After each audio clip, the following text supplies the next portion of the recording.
بسم الله الرحمن الرحيم الحمد لله الذي وهب لي على الكبر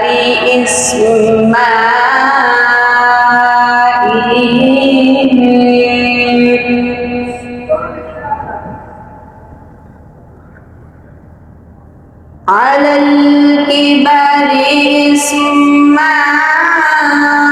إسماعيل وإسحاق إن ربي لسميع الدعاء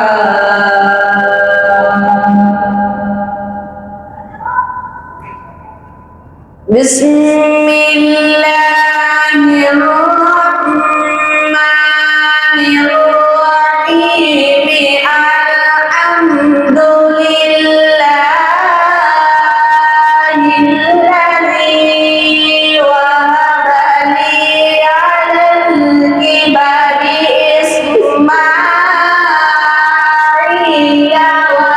إسماعيل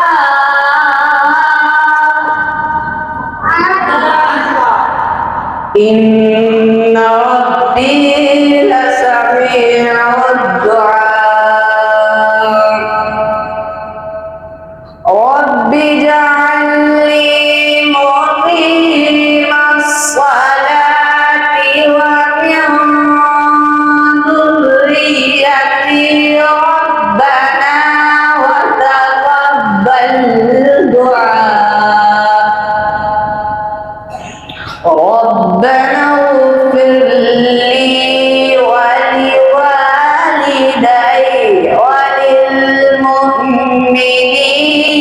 وللمؤمنين يوم يقوم الحساب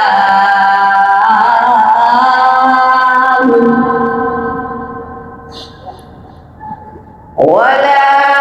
تحسبن الله غافلا عما يعمل الظالمون إنما يؤخرهم ليوم تشخص فيه الأبصار صدق الله العظيم